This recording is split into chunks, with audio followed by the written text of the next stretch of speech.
एक गांव में अनसुया नाम की औरत रहती थी। उसका एक लौता बेटा था, नाम था सूरी। अनसुया का पति मल्लैया कई सालों से बकरियों का मांस बेचता था। अनसुया और उसका बेटा सूरी भी इन्हीं बकरियों का धंधा करते थे। अनसुया उन बकरियों की दूध बेचती थी। सूरी और मल्लैया दोनों हर दिन उन बकरियों को लेकर जंगल में ले जाकर उनसे चारा खिलवाकर वापस आया करते थे। एक दिन अनसुया अपने पति मल्लैया के पास आकर बोली, अजी सुनते हैं, हमारे बेटे सूरी के उम्र के बाकी लड़कों की शादियां हो गई हैं। आजकल तो गांव वालों ने भी बोलना शुरू कर दिया है कि कब तक अपने बेटे की शादी नहीं करवाओगे। क्या मैंने कभी उसको शादी करने से मना किया है क्या? हमेशा वही मना कर देता है और बोलता है कि अगले साल शादी करेगा। मैं क्या करूं? बता, जबरदस्ती तो उससे शादी नहीं करवा सकता ना। अजी समझा बुझाकर उसकी शादी करवा देंगे। इस तरह बिना शादी के अकेला कितने दिन रहेगा? इस तरह दोनों बातें कर रहे थे कि दूर से सूरी को आता हुआ देखकर मल्लैया बोला, वो देख, वो खुद ही आ रहा है। जो भी समझाना बुझाना हो सब तू ही देख ले। ऐसा बोल रहा था कि तभी सूरी घर के अंदर आ गया। आते ही बोला, अरे माँ, उस मस्तान ने कहा है कि बकरी के पैसे कल देगा। हाँ ठीक है बेटा, तू जरा अंदर आके बैठ तो, उसने कहा। सूरी जाकर अपनी माँ के पास बैठ गया। देख बेटा, गांव में सब बच्चों की शादियां हो रही हैं। हम चाहते हैं कि तू भी इसी साल शादी कर ले। मैं नहीं करना चाहता माँ, अगले साल करूँगा। हर साल बस तू यही बोले जा रहा है। पहले ये बता कि तू मना क्यों कर रहा है? मना इसलिए कर रहा हूँ क्योंकि माँ, जब से होश संभाला है हम बस ये बकरियों का धंधा ही कर रहे हैं, लेकिन हमारी परिस्थिति में कोई बदलाव नहीं आया है। घर ढंग का नहीं बना सके, हाथ में फूटी कौड़ी नहीं रहती। ऐसी परिस्थिति में मैं शादी कैसे कर लूं? अच्छा, तो ये है तेरी समस्या। हाथ में पैसे नहीं है तो तू शादी करना मना कर देगा। अगर दुनिया में सब लोग तेरी तरह ही सोचने लगे ना, तो 80% लोग कुंवारे ही रह जाएंगे। तू ये सब सोचना बंद कर दे। हो सकता है उसके कदम हमारे घर पर लक्ष्मी के कदम हो जाएं। शादी कर ले बेटा। इस तरह अनसुया ने अपने बेटे को शादी के लिए मना लिया और अपने घर बहू ले आई। अनसुया की बहू का नाम स्वाति था। वो बड़ी समझदार थी, काम काज भी अच्छा कर लेती थी। घर में सब लोगों से मिलजुल कर घर के काम फटाफट कर लेती थी। एक दिन वो अपनी सास के पास आकर बोली, सासू माँ। बोल बेटा, क्या चाहिए? तूने खाना खा लिया? हाँ खा लिया सासू माँ। अगर आप ये नहीं सोचे कि कल की आई छोकरी इतने सवाल कर रही है, तो मैं आपसे एक सवाल करना चाहती हूँ सासू माँ, बताओगी? एक सवाल क्या, 100 सवाल कर ले। तू अब इस घर की बहू है, तुझे भी सब पता होना चाहिए। अच्छा तो बताइए, हम कितने सालों से ये बकरियों का धंधा कर रहे हैं? 30 साल से कर रहे हैं बेटा। 30 साल से कर रहे हैं? तो फिर हम आज भी इस तरह गरीब ही क्यों हैं सासू माँ? उसने पूछा। तब अनसुया ने जोर की सांस लेते हुए कहा, जैसी किस्मत होगी वैसा ही होगा ना बेटा। आसपास के गांव में बकरियां चराने वाले बहुत लोग हैं। हमारी बकरियां जितनी भी ताकतवर हो, जितनी भी स्वस्थ हो ना, लोग ज्यादा पैसा देने को तैयार नहीं होते। 10-12 हजार की बकरियों का हमें सिर्फ 5-6 हजार ही मिल रहे हैं। इसीलिए हम जितना भी मेहनत करें, हमारी स्थिति बदल नहीं रही। उसने कहा। सारी बात सुनकर स्वाति बोली, हम क्या हमेशा ऐसे ही रह जाएंगे सासू माँ? पता नहीं बेटा, अगर नसीब बदला तो शायद हम भी बदल जाएंगे। ऐसा बोलते हुए वो वहाँ से चली गई। उसके जाते ही स्वाति किसी सोच में पड़ गई। नसीब को बदलना होगा। नसीब यूं ही थोड़े ना बदल जाता है, हमें भी जो करना है वो करना होता है। कुछ ना कुछ तो करना ही होगा। सोचना होगा कि क्या करने से हमारी ये किस्मत बदलेगी। इस तरह सोचते हुए वो अपने कमरे में चली गई। कमरे में जाकर वो टीवी देखने लगी। टीवी में एक सीन चल रहा था जिसमें हीरो एक आदमी को धोखा देकर बकरी को बेच देता है। उस सीन को देखकर स्वाति बोली, अरे वाह, ये आइडिया तो एकदम मस्त है। अगर बकरी में कोई ना कोई स्पेशलिटी होगी तभी लोग ज्यादा पैसे लगाकर उन्हें खरीदेंगे और तब हमारी सारी मुश्किलें दूर हो जाएंगी। लेकिन कौन सी स्पेशलिटी होती होगी? इस तरह बोलकर वो किसी सोच में पड़ गई। थोड़ी देर सोचने के बाद स्वाति के दिमाग में एक बहुत अच्छा आइडिया आया। तुरंत वो अपनी सास के पास पहुंची। सासू माँ, मेरे दिमाग में एक बहुत बढ़िया आइडिया आया है जिससे हमारी बकरियां ज्यादा दाम में बिक जाएंगी। अच्छा, क्या आइडिया है बेटा? नहीं बताऊंगी सासू माँ, करके दिखाऊंगी। ऐसा बोलकर वो वहां से चली गई। सुबह जब अनसुईया बकरियों को देखने पहुंची तो उन्हें देखकर दंग रह गई। ये सब क्या है? सुबह होते ही इन बकरियों का रंग कैसे बदल गया? हुआ क्या है? ऐसा सोचते हुए उन बकरियों को देख रही थी कि स्वाति आई। कुछ नहीं हुआ सासू माँ, उन बकरियों पर मैंने ही रंग लगाए हैं। बकरियों पर रंग क्यों लगाया है बेटी? आप थोड़ी देर रुक जाइए सासू माँ, आपको ही पता चल जाएगा। वो बस बोल ही रही थी कि वहाँ एक पवन नाम का आदमी पहुँचा। माँ जी, मेरे भाई की शादी है, मुझे 2 बकरियां चाहिए। 2 ही क्यों, 10 ले जाइए। ये देखिए, रंग बिरंगी फॉरेन बकरियां। ऐसा बोलते हुए उसने सारी बकरियों को दिखाया। रंग बिरंगी बकरियों को देखकर पवन दंग रह गया।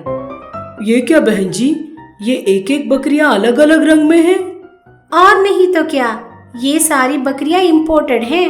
विदेश से हमने आज ही इम्पोर्ट कराया है। क्या, विदेश से? हाँ, वो देखो, वो लाल बकरी चाइना से आई है और उस गोरी सी बकरी को मैंने अमेरिका से मंगवाया है। मैं चाहती हूँ कि इसका परिवार यहाँ अपने देश में बढ़ाऊं। ये बात सुनकर अनसुईया और पवन दोनों दंग रह गए। अनसुईया का मुंह तो खुला का खुला ही रह गया। क्या सच में एक एक रंग की मुर्गी एक एक देश की है? हाँ, और भी आ रही हैं। ये बस सैंपल के लिए मंगवाया है।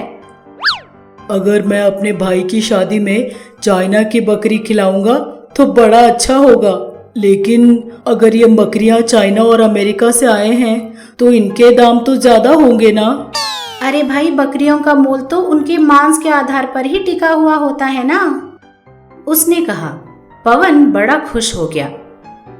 ठीक है, मैं उस चाइना की बकरी और अमेरिका की बकरी दोनों को लूंगा। कितने का दोगे? चाइना की बकरी 10,000 की है, अमेरिका की बकरी 2,000 ज्यादा की है, 22,000 होंगे। अरे वाह, ज्यादा महंगे नहीं हैं। लाइए इधर दीजिए। ऐसा बोलकर उसने पैसे देकर दोनों बकरियां लेकर चला गया। उसके जाते ही स्वाति ने उन पैसों को अनसुईया को देते हुए बोला, ये लीजिए सासू माँ पैसे। पैसे तो अच्छे आए हैं, लेकिन इस तरह झूठ बोलकर बेचना गलत है ना? सासू माँ, हमने भले ही झूठ बोला हो, लेकिन हमने उन बकरियों का दाम तो नहीं बढ़ाया ना। हमने बस झूठ बोला है, धोखा नहीं दिया। कुछ नहीं होगा, आप इसके बारे में ज्यादा मत सोचिए, उसने कहा। दूर से सूरी अपनी पत्नी की चतुराई देख रहा था। वो अपनी पत्नी के पास आकर बोला, मैंने सोचा था कि बीवी आएगी तो खर्चे बढ़ेंगे, सिरदर्द बढ़ेगा, लेकिन तुम मेरी मुश्किलें दूर करने के लिए समझदारी से सोच रही हो। बहुत बहुत शुक्रिया। इस तरह उसने अपनी पत्नी को धन्यवाद किया। उस दिन से स्वाति अपनी सूझबूझ से उन बकरियों का धंधा संभालती थी। थोड़े ही दिनों में उन्होंने बहुत बड़ा मकान बना लिया और खुशी खुशी रहने लगे।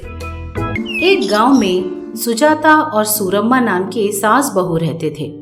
उन दोनों के बीच हमेशा जंग छिड़ी रहती थी। एक दिन वाल्मीकि नाम का आदमी एक ठेले पर सब्जियां बेचते बेचते इनकी गली में पहुंचा। सब्जियां ले लो, सब्जियां, ताजा ताजा सब्जियां, आलू, टमाटर, भिंडी ले लो। इस तरह चिल्लाते हुए वो उनकी गली में घूमने लगा। सास बहू दोनों अपने दरवाजे के पास आकर बोली, अरे ओ भैया, जरा इधर आना तो।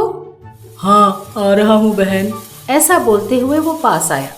बोलिए बहन, क्या चाहिए आपको? करेला कितने का दिया? कितने चाहिए बहन जी? 1 पाव 10 रुपए। क्या, 1 पाव 10 रुपए? इस तरह सुजाता मोल भाव करते हुए एक सब्जी को हाथ में लेकर देखते हुए बोली, ये अच्छी नहीं है, ये भी अच्छी नहीं है। ऐसा बोलते हुए वो एक एक सब्जी नीचे डालती जा रही थी और वाल्मीकि को बातों में उलझाए रखी थी। अच्छा भैया, ये टमाटर कैसे दिए?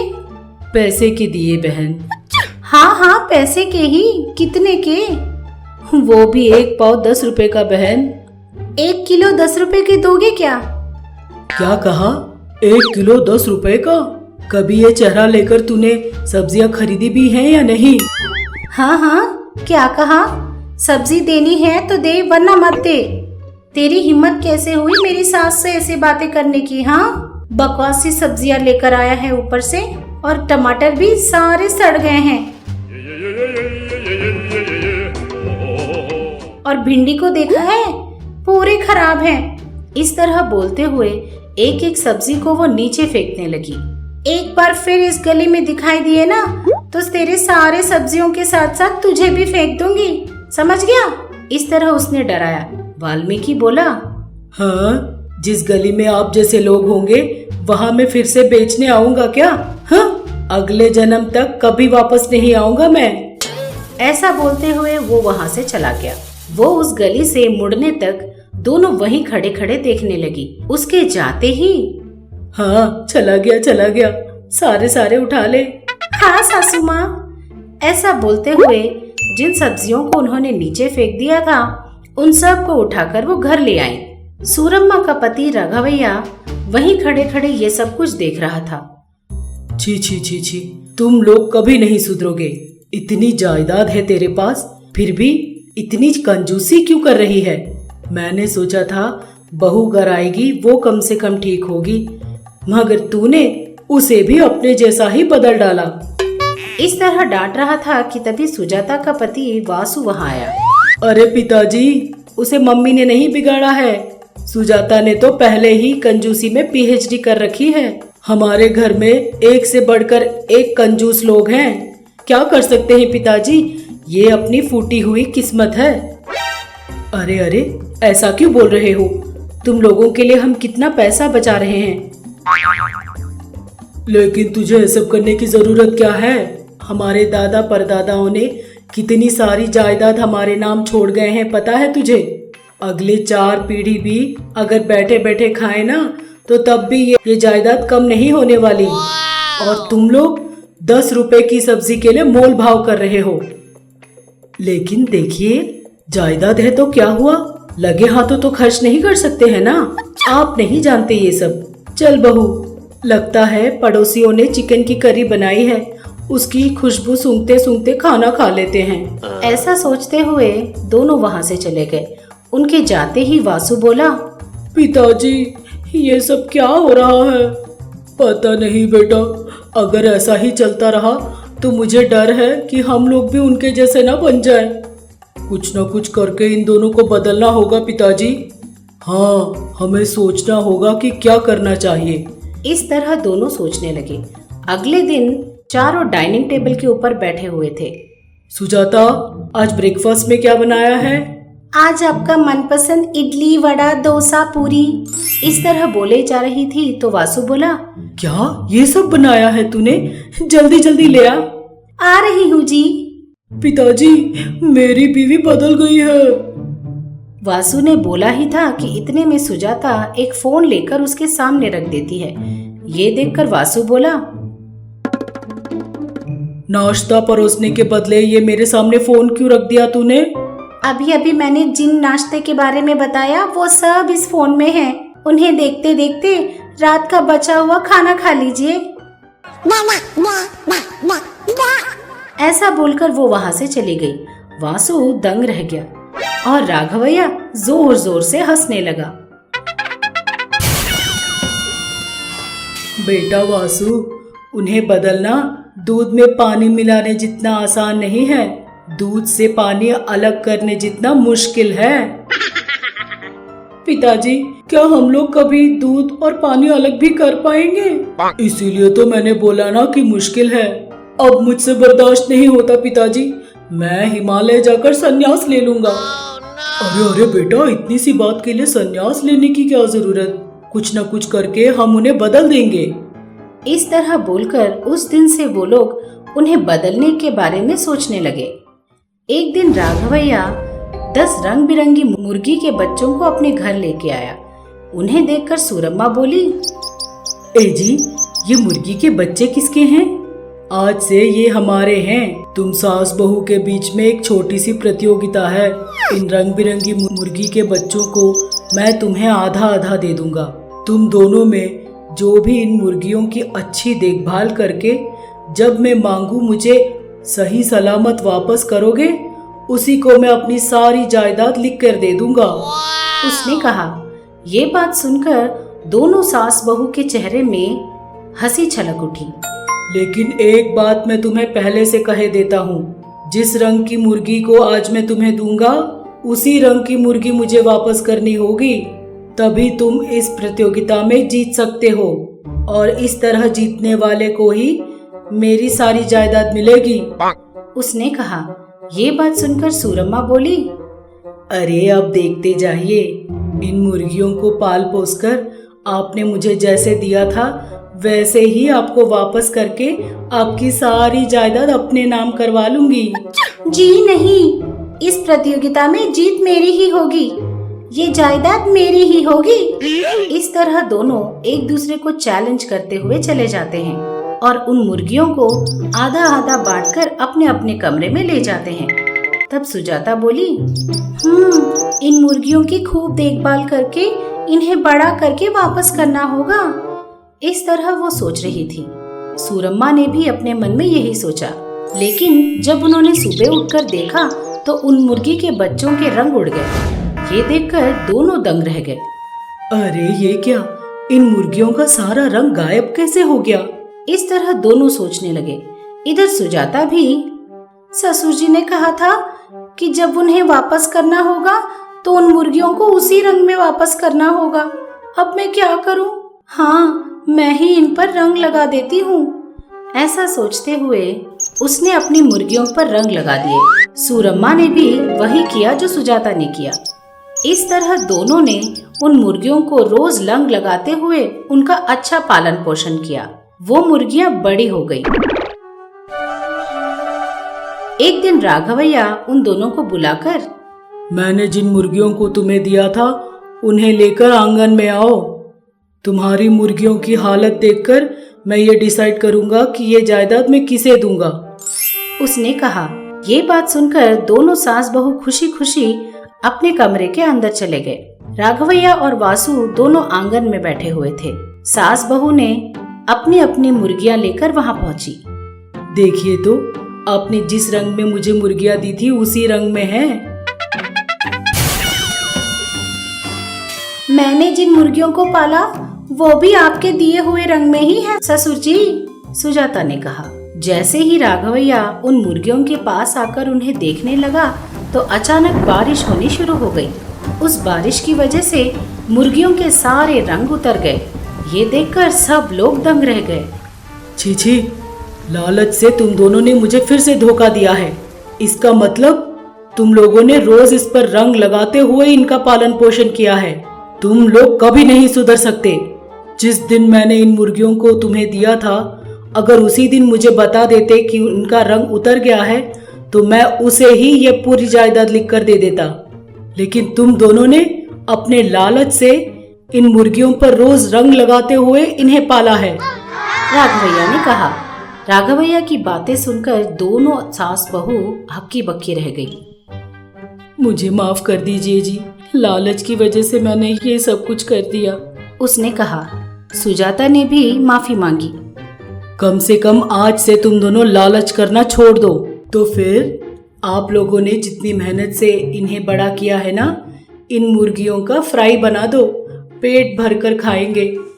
भर पेट खाना खाए कितने दिन हो गए माँ, वासु ने कहा। सास बहू उन मुर्गियों को अंदर ले जाकर उस दिन से अपनी कंजूसी और लालच को छोड़कर खुशी खुशी रहने लगी।